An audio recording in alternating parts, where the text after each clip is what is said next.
Hello welcome to Hindi time. ఈ రోజు మనం ఈ వీడియోలో స్పోకెన్ హిందీకి సంబంధించినవి కొన్ని వాక్యాలు నేర్చుకుందాం। ఓకేనా, స్టార్ట్ చేద్దామా। నేను ఇంటికి వెళ్తాను। ఇన్ హిందీ మై ఘర్ జాऊंगा। గా అనేది పుంలింగానికి వస్తుంది। బాయ్స్ కానీ అబ్బాయిలు కానీ ఎవరైనా మాట్లాడేటప్పుడు దాన్ని ఈ విధంగా మాట్లాడాలి। మై ఘర్ జాऊंगा। ఊంగా అనేది పుంలింగానికి వస్తుంది। తెలుగులో మాత్రం ఒకలాగానే ఉంటుంది। నేను ఇంటికి వెళ్తాను। స్త్రీలింగ్ కూడా ఇలాగనే అంటారు, పుంలింగ్ కూడా ఇలాగనే అంటారు, కానీ హిందీలో మారుతుంది। నేను ఇంటికి వెళ్తాను। ఇన్ హిందీ మై ఘర్ జాऊंगा। ఊంగా గా అనేది వస్తుంది పుంలింగానికి। In English I will go home.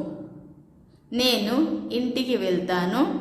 In Hindi మై ఘర్ జాऊंगी। ఇక్కడ గీ వచ్చింది చూసారా, ఇది స్త్రీలింగ్।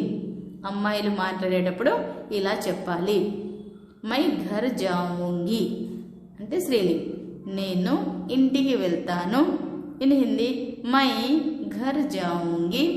In English I will go home. అతను ఇంటికి వెళ్తాడా? ఇన్ హిందీ క్యా వహ్ ఘర్ జాయేగా। అతను అంటే వహ్, ఇంటికి అంటే ఘర్, వెళ్తాడా అంటే జాయేగా। అతను ఇంటికి వెళ్తాడా? ఇన్ హిందీ క్యా వహ్ ఘర్ జాయేగా। In English will he go home. ఆమె ఇంటికి వెళ్తుందా?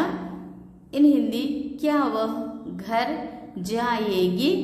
పుంలింగ్ అయితే జాయేగా, స్త్రీలింగ్ అయితే జాయేగి।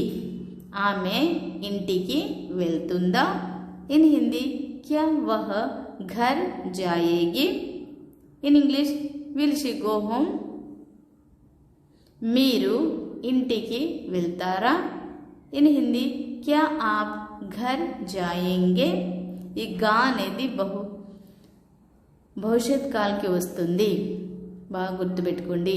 ఇప్పుడు ఈ సెంటెన్స్ అన్నీ కూడా భవిష్యత్ కాల్లో ఉన్నాయి, అంటే ఫ్యూచర్ టెన్స్లో। మీరు ఇంటికి వెళ్తారా? ఇన్ హిందీ క్యా ఆప్ ఘర్ జాయేంగే। ఇది పుంలింగ్లో ఉంది, గుర్తుపెట్టుకోండి, క్యా ఆప్ ఘర్ జాయేంగే। In English will you go home. మీరు ఇంటికి వెళ్తారా? ఇన్ హిందీ క్యా ఆప్ ఘర్ జాయేంగి। గీ వచ్చిందంటే ఇది స్త్రీలింగ్ అని గుర్తుపెట్టుకోవాలి, జాయేంగే అంటే పుంలింగ్। మీరు ఇంటికి వెళ్తారా అంటే తెలుగులో స్త్రీలింగ్కి పుంలింగ్ ఒకలాగానే ఉంటుంది, కానీ హిందీలో వచ్చేసరికి మారుతుంది। మీరు ఇంటికి వెళ్తారా? ఇన్ హిందీ క్యా ఆప్ ఘర్ జాయేంగి। In English will you go home. Video like చేయండి, షేర్ చేయండి। మీకు ఏమైనా డౌట్స్ ఉంటే కామెంట్ సెక్షన్లో కామెంట్ చేయండి। ఇప్పటివరకు మీరు ఛానల్ సబ్స్క్రైబ్ చేయలేదంటే ఛానల్ సబ్స్క్రైబ్ చేయండి, చూస్తూనే ఉండండి హిందీ టైం। Thank you.